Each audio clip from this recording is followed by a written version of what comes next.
ಇನ್ನು ಖಾಸಗಿ ವಲಯಕ್ಕೆ ಸಂಬಂಧಪಟ್ಟ ಹಾಗಿನ ಉದ್ಯೋಗದಲ್ಲಿ ಕನ್ನಡಿಗರಿಗೆ ಮೀಸಲಾತಿ ಕೊಡುವಂತಹ ಒಂದು ದಿಟ್ಟ ನಿರ್ಧಾರವನ್ನ ರಾಜ್ಯ ಸರ್ಕಾರ ತೆಗೆದುಕೊಂಡಿದೆ. ಇದಕ್ಕಾಗಿ ಈಗ ಆಲ್ರೆಡಿ ಮೊನ್ನೆ ನಡೆದಂತಹ ಕ್ಯಾಬಿನೆಟ್ ಸಭೆಯಲ್ಲಿ ಇದಕ್ಕೆ ಸಂಬಂಧಪಟ್ಟಂಗೆ ತೀರ್ಮಾನ ಕೂಡ ತೆಗೆದುಕೊಂಡಿದ್ದು, ಒಂದು ಕಾನೂನು ರೂಪಿಸುವಂತ ನಿಟ್ಟಿನಲ್ಲೂ ಕೂಡ ಈಗ ಎಲ್ಲ ಸಿದ್ಧತೆಗಳಾಗಿದ್ದು, ಈಗ ನಡೀತಾ ಇರುವಂತಹ ಈ ಹಾಲಿ ವಿಧಾನಮಂಡಲ ಅಧಿವೇಶನದಲ್ಲೇ ಆ ಮಸೂದೆಯನ್ನ ಮಂಡಿಸುವಂತ ನಿಟ್ಟಿನಲ್ಲಿ ಒಂದು ಕಾನೂನಾಗಿ ರೂಪಿಸುವಂತ ನಿಟ್ಟಿನಲ್ಲಿ ಈಗ ತಯಾರಿ ಆಗ್ತಾ ಇದೆ ಅನ್ನುವಂತ ಸಂಗತಿ ಗೊತ್ತಾಗ್ತಾ ಇದೆ. ಈ ಮುಖೇನವಾಗಿ ರಾಜ್ಯದ ಸಂಪನ್ಮೂಲಗಳನ್ನ ಬಳಸಿಕೊಂಡು ಇಲ್ಲಿ ಕಾರ್ಯನಿರ್ವಹಿಸ್ತಾ ಇರುವಂತ ಯಾವುದೇ ತೆರನಾದ ಖಾಸಗಿ ಕಂಪನಿಗಳು ಕೂಡ ಕನ್ನಡಿಗರಿಗೆ ಇಂತಿಷ್ಟು ಕೆಲಸ ಅಂತ ಫಿಕ್ಸ್ ಆಗಿ ಕೊಡಬೇಕು ಅನ್ನುವಂತ ಒಂದು ನಿಯಮವನ್ನು ತರುವಂತ ನಿಟ್ಟಿನಲ್ಲಿ ಈಗ ರಾಜ್ಯ ಸರ್ಕಾರ ಯೋಚಿಸ್ತಾ ಇದೆ. ಆದ್ರೆ ಇದಕ್ಕೆ ಸಂಬಂಧಪಟ್ಟಂಗೆ ಉದ್ಯಮಿಗಳು ಬಹಳ ಕಿಡಿಕಾರ್ತಾ ಇದ್ದಾರೆ. ಈಗ ಆಲ್ರೆಡಿ ನಮ್ಗೆ ಸ್ಕಿಲ್ಡ್ ಮಂದಿ ಸಿಗ್ತಾ ಇಲ್ಲ ಅಂತದ್ರಲ್ಲಿ ಇವರು ಏನೂ ತರಬೇತಿಯನ್ನು ಕೊಡದೆ ನಾವು ಕೊಡ್ತೀವಿ, ಅದಕ್ಕೋಸ್ಕರ ಒಂದು ತರಬೇತಿಯನ್ನ ಕೊಡಿ, ಕೌಶಲ್ಯ ಅಭಿವೃದ್ಧಿ ಮಾಡುವಂತ ನಿಟ್ಟಿನಲ್ಲಿ ಒಂದು ವ್ಯವಸ್ಥೆಯನ್ನ ಮಾಡಿ, ಅದು ಬಿಟ್ಟು ಈಗ ಸುಖ ಸುಮ್ಮನೆ ಹೀಗೆ ಸೇರಿಸ್ಕೊಳ್ಳಿ ಅಂತ ಅಂದ್ರೆ ಹೆಂಗ್ ಸಾಧ್ಯ ಅನ್ನುವಂತ ಪ್ರಶ್ನೆಯನ್ನ ಇಡುವ ಮುಖೇನವಾಗಿ ಉದ್ಯಮಿಗಳು ಹಾಗೆ ಸರ್ಕಾರದ ನಡುವೆ ಒಂದು ಸಂಘರ್ಷ ಏರ್ಪಡುವಂತ ಮುನ್ಸೂಚನೆಯೂ ಕೂಡ ಸಿಗ್ತಾ ಇದೆ. ಹಾಗಾದ್ರೆ ಸರ್ಕಾರ ಎಷ್ಟು ಸೀರಿಯಸ್ ಆಗಿ ಇದ್ರ ಬಗ್ಗೆ ಯೋಚನೆ ಮಾಡ್ತಾ ಇದೆ, ಈಗಿರುವಂತ ಕೆಲ ಇಶ್ಯೂಗಳನ್ನ ಕೇವಲ ಡೈವರ್ಟ್ ಮಾಡುವಂತ ನಿಟ್ಟಿನ ಒಂದು ಪ್ಲಾನೋ ಇದು, ಅಥವಾ ನಿಜಕ್ಕೂ ಕೂಡ ಇದಕ್ಕೆ ಸಂಬಂಧಪಟ್ಟಂಗೆ ಸರ್ಕಾರ ಬದ್ಧತೆಯನ್ನ ಹೊಂದಿದ್ಯಾ, ಏನು ಸರ್ಕಾರದ ಮಟ್ಟದಲ್ಲಿ ಆಗಿರುವಂತ ಬೆಳವಣಿಗೆ ಬನ್ನಿ ರಿಪೋರ್ಟ್ ಅಲ್ಲಿ ನೋಡ್ಕೊಂಬೋಣ.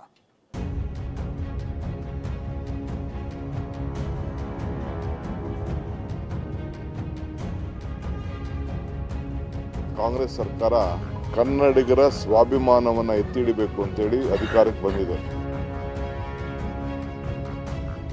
ನಾವೊಂದು 5,000 ಕೋಟಿ ಸ್ಕಿಲ್ ಡೆವಲಪ್ಮೆಂಟ್ ಪ್ರೋಗ್ರಾಮ್ ಮಾಡ್ತೀವಿ ಕನ್ನಡಿಗರಿಗೆ, ಅನೌನ್ಸ್ ಮಾಡಲಿ.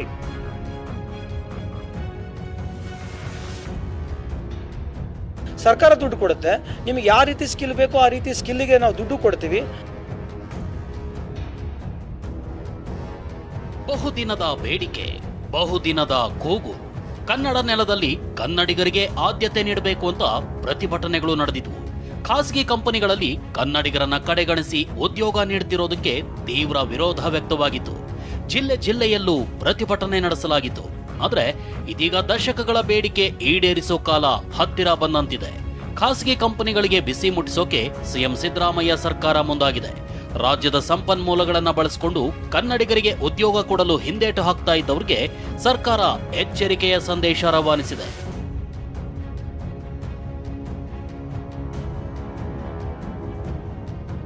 ದಶಕಗಳ ಬೇಡಿಕೆಯನ್ನ ಈಡೇರಿಸಲು ರಾಜ್ಯ ಸರ್ಕಾರ ಮುಂದಾಗಿದೆ.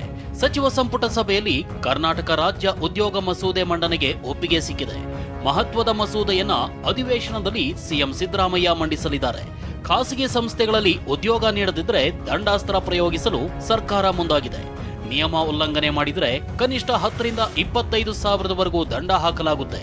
ಆ ನಂತರವೂ ಕೆಲಸ ನೀಡದಿದ್ರೆ ನಿತ್ಯ 100 ರೂಪಾಯಿ ದಂಡ ವಿಧಿಸಲು ಸರ್ಕಾರ ಮುಂದಾಗಿದೆ.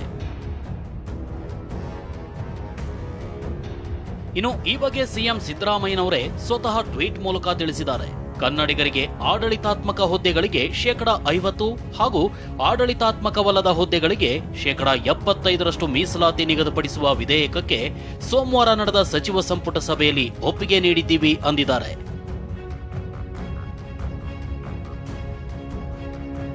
ಕರ್ನಾಟಕದಲ್ಲಿ ಕಾರ್ಯನಿರ್ವಹಿಸ್ತಾ ಇರುವ ಖಾಸಗಿ ಕಂಪನಿಗಳಲ್ಲಿ ಕನ್ನಡಿಗರಿಗೆ ಉದ್ಯೋಗ ಸಿಗ್ತಾ ಇಲ್ಲವೆಂಬ ಬಹುದಿನಗಳ ಕೂಗನ್ನ ದೂರವಾಗಿಸಲು ಸಿದ್ದರಾಮಯ್ಯನವರ ಸರ್ಕಾರ ಮಹತ್ವದ ಹೆಜ್ಜೆಯೇ ಇಟ್ಟಿದೆ.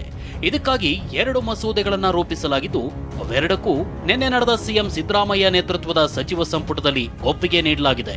ಮೊದಲ ಕಾಯ್ದೆಯ ಪ್ರಕಾರ ಖಾಸಗಿ ಕಂಪನಿಗಳ ಎ ಮತ್ತು ಬಿ ದರ್ಜೆಗಳಲ್ಲಿ 50% ಕನ್ನಡಿಗರಿಗೆ ನೀಡಲು ಪ್ರಸ್ತಾಪ ಮಾಡಲಾಗಿದೆ. ಎರಡನೇ ಕಾಯ್ದೆಯಲ್ಲಿ ಸಿ ಮತ್ತು ಡಿ ದರ್ಜೆಯ ಹುದ್ದೆಗಳಲ್ಲಿ 100% ಸ್ಥಳೀಯರಿಗೆ ನೀಡಲು ನಿರ್ಧರಿಸಲಾಗಿದೆ. ಇದೇ ವಿಚಾರದಲ್ಲಿ ಇದೀಗ ಖಾಸಗಿ ಕಂಪನಿಗಳು ವರ್ಸಸ್ ಸರ್ಕಾರ ಎಂಬಂತಾಗಿದೆ. ತೀವ್ರ ಜಟಾಪಟಿಯೇ ನಡೀತಿದೆ.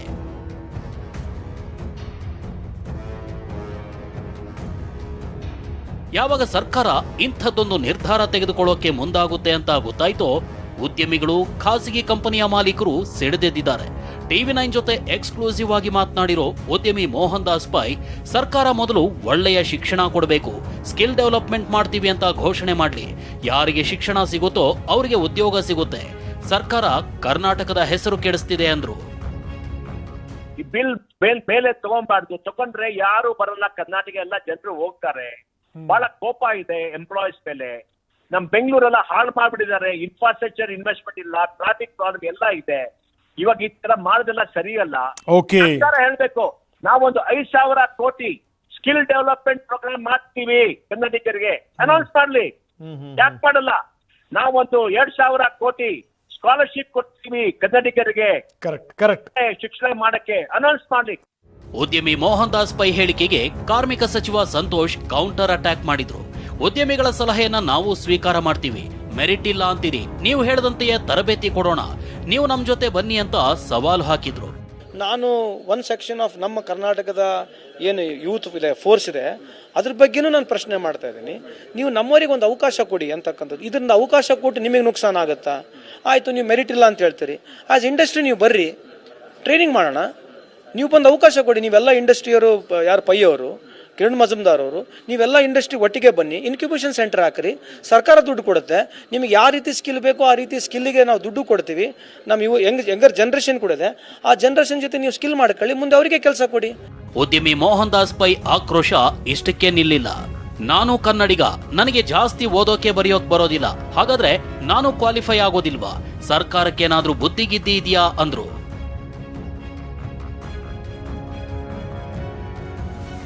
ನೀವಿಲ್ಲಿ ಜನ್ಮ ಹಾಕ್ಬೇಕಿಲ್ಲಿ, ಜನ್ಮ ಇಲ್ಲಿ ಹಾಕ್ಬೇಕು, 15 ವರ್ಷ ಇಲ್ಲಿ ಇರ್ಬೇಕು, ನಿಮ್ಗೆ ಕನ್ನಡ ಓದಬೇಕು, ಇದು ಮಾತಾಡ್ಬೇಕು, ಬರಿಬೇಕು. ಆಮೇಲೆ ಇಲ್ಲದೆ ನೀವು ಟೆಸ್ಟ್ ತಗೊಬೇಕು. ಟೆಸ್ಟ್ ಮಾಡಿ, ಯಾರು ಟೆಸ್ಟ್ ಮಾಡಕ್ ನಮ್ಗೆ? ಇಲ್ಲದೆ ಹೇಳ್ತಾರೆ ನೀವು ಕನ್ನಡ ಒಂದು ಲ್ಯಾಂಗ್ವೇಜ್ ತಗೊಂಡಿರ್ಬೇಕಂತ. ಈಗ ನಾನು ಕನ್ನಡ ಮಾತಾಡ್ತೀನಿ, ನಾನು ಹುಟ್ಟಿದೆ ಇಲ್ಲಿ, ಕೆಲಸ ಮಾಡಿದೆ ಇಲ್ಲಿ, ಕನ್ನಡ ಮಾತಾಡ್ತೀನಿ. ಅದು ಜಾಸ್ತಿ ಬರೆಯಕ್ಕೆ ನಂಗೆ ಓದಕ್ ಬರಲ್ಲ. ಸಿಗ್ಬೇಕಾದ್ರೆ ನನ್ಗೂ ತಿರ್ಸಿ ಮಾಡ್ತಾರೆ. ನಾನ್ ಹುಟ್ಟಿದೆ ಇಲ್ಲಿ, ಸರ್ಕಾರ ನನಗೆ ಹೇಳ್ತಾರೆ ನೀನ್ ಕ್ವಾಲಿಫೈ ಆಗಲ್ಲ ಲೋಕಲ್ ಅಂತ. ಏನ್ ಬುದ್ಧಿಗೆ ಇರ್ಬೇಕಲ್ಲ ಇವರಿಗೆ. ರಾಜ್ಯ ಸರ್ಕಾರದ ನಿರ್ಧಾರಕ್ಕೆ ಸಚಿವರುಗಳು ಕೂಡ ಪ್ರತಿಕ್ರಿಯೆ ನೀಡಿರೋದು ಹೀಗಿತ್ತು. ಕರ್ನಾಟಕ ರಾಜ್ಯದಲ್ಲಿ ಕಾಂಗ್ರೆಸ್ ಸರ್ಕಾರ ಕನ್ನಡಿಗರ ಸ್ವಾಭಿಮಾನವನ್ನು ಎತ್ತಿ ಹಿಡಿಬೇಕು ಅಂತೇಳಿ ಅಧಿಕಾರಕ್ಕೆ ಬಂದಿದೆ. ಆ ದೃಷ್ಟಿಯಿಂದ ಇವತ್ತು ನಮ್ಮ ಕನ್ನಡಿಗರಿಗೆ ಮಿನಿಮಮ್ ಇಷ್ಟು ಪರ್ಸೆಂಟೇಜ್ ತಗೊಳ್ಬೇಕು ಅಂತೇಳಿ ಮೊನ್ನೆ ತೀರ್ಮಾನವನ್ನು ನಮ್ಮ ಸರ್ಕಾರ ಮಾಡಿದೆ. ಟೆಕ್ನಿಕಲ್ ಇರೋ ಕಡೆ ನಾವು ವಿಲ್ ನಾಟ್ ಇಂಟರ್ಫಿಯರ್. ನಾವು ಅಂಡರ್ಸ್ಟ್ಯಾಂಡ್ ಮಾಡ್ಕೋಬೇಕಾಗ್ತದೆ. ಟೆಕ್ನಿಷಿಯನ್ಸ್ ಎಲ್ಲೆಲ್ಲಿ ಇರ್ತಾರೆ ಅವರು ನಮ್ಮ ಕರ್ನಾಟಕ ರಾಜ್ಯದಿಂದನೇ ಎಲ್ಲ ಬೆಳೆದಿರೋರು. ಟೆಕ್ನಿಷಿಯನ್ಸ್ ಎಲ್ಲೆಲ್ಲಿ ಇರ್ತದೆ ಆ ಟೆಕ್ನಿಕಲ್ ಇದಕ್ಕೆಲ್ಲ ಬೇಕಾದ್ರೆ ಸ್ಪೆಷಲ್ ಎಕ್ಸಂಪ್ಷನ್ ಕೊಡ್ತೀವಿ. ಏನು ಹಂಗೆಂತ ಏನು ನಾವು ಕೊಡಲ್ಲ ಅಂತಲ್ಲ, ಬಟ್ ಗೌರ್ಮೆಂಟ್ ಗಮನಕ್ಕೆ ತರಬೇಕು. ನೋಡಿ, ನಾವು ಹೇಳ್ತೀವಲ್ಲ, ಮುಖ್ಯಮಂತ್ರಿಗಳು ಚರ್ಚೆ ಮಾಡ್ತೀವಿ, ನಾವು ಮುಕ್ತವಾಗಿದ್ದೀವಿ. ಇಷ್ಟು ಮಾತ್ರ ಬಹಳ ಸ್ಪಷ್ಟವಾಗಿ ಹೇಳ್ತೀನಿ, ಕೆಟಗರಿಕಲ್ ಹೇಳ್ತೀನಿ. ಕನ್ನಡಿಗರ ರಕ್ಷಣೆನೂ ಕೂಡ ಯುವಕರ ರಕ್ಷಣೆ ಮಾಡ್ತೀವಿ. ಅವರಿಗೆ ಉದ್ಯೋಗ ಸಿಗಬೇಕು. ಅದಕ್ಕೆ ನಾನಾ ಥರಗಳಿದ್ದಾವೆ. ಒಂದು ಸಿ ಗ್ರೂಪ್ನ, ಡಿ ಗ್ರೂಪ್ನಲ್ಲಿ ಒಂಥರ ಇದೆ, ಸ್ಕಿಲ್ನಲ್ಲಿ ಒಂಥರ ಇದೆ, ಅದೆಲ್ಲನೂ ಮಾಡ್ತೀವಿ. ಇಂಡಸ್ಟ್ರೀಸ್ ಕೂಡ ನಾವು ಚರ್ಚೆ ಮಾಡ್ತೀವಿ. ಅವರ ಹಿತಾಸಕ್ತಿಗಳು ಯಾವುದೇ ಒಂದು ಎಳ್ಳಷ್ಟು ಕೂಡ ಧಕ್ಕೆ ಬರಲಾರ್ದಾಗೆ ಅವರ ರಕ್ಷಣೆಯನ್ನು ಕೂಡ ನಾವು ಬಹಳ ಸ್ಪಷ್ಟವಾಗಿ ಮಾಡ್ತೀವಿ. Will not lose that this one. ಸರ್ಕಾರದ ನಿರ್ಧಾರಕ್ಕೆ ಬಯೋಕಾನ್ ಮುಖ್ಯಸ್ಥೆ ಕಿರಣ್ ಮಜುಮ್ದಾರ್ ಶಾ ಕೂಡ ವಿರೋಧ ವ್ಯಕ್ತಪಡಿಸಿದ್ರು. ಟೆಕ್ ಹಬ್ ಆಗಿ ನಮಗೆ ನುರಿತ ಪ್ರತಿಭೆಗಳ ಅಗತ್ಯವಿದೆ. ಸ್ಥಳೀಯರಿಗೆ ಉದ್ಯೋಗಗಳನ್ನು ಒದಗಿಸುವ ಕ್ರಮದಿಂದ ತಂತ್ರಜ್ಞಾನದಲ್ಲಿ ನಮ್ಮ ಪ್ರಮುಖ ಸ್ಥಾನದ ಮೇಲೆ ಪರಿಣಾಮ ಬೀರಬಾರದು. ನುರಿತ ಪ್ರತಿಭಾನ್ವಿತರ ನೇಮಕಾತಿ ಮಾಡಲು ಈ ನೀತಿಯ ಷರತ್ತುಗಳಿಂದ ವಿನಾಯಿತಿ ನೀಡಬೇಕು ಅಂದ್ರು.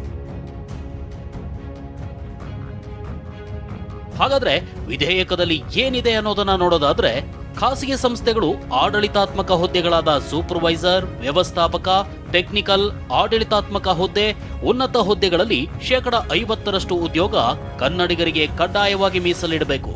ನಾನ್ ಮ್ಯಾನೇಜ್ಮೆಂಟ್ನಲ್ಲೂ ಉದ್ಯೋಗವನ್ನ ಕಡ್ಡಾಯವಾಗಿ ಮೀಸಲಿಡಬೇಕು. ಅಂದ್ರೆ ಕ್ಲರ್ಕ್, ಕೌಶಲರಹಿತ, ಅರೆ ಕೌಶಲ, ಗುತ್ತಿಗೆ ನೌಕರ, ಐಟಿ ಹುದ್ದೆಗಳಲ್ಲಿ 75% ಮೀಸಲಿಡಬೇಕು. ಸಿ, ಡಿ ದರ್ಜೆ ನೌಕರರಿಗೆ 100% ಅಂದ್ರೆ ಎಲ್ಲಾ ಕೆಲಸಗಳನ್ನು ಕನ್ನಡಿಗರಿಗೆ ಕೊಡಬೇಕು ಅಂತ ವಿಧೇಯಕದಲ್ಲಿದೆ.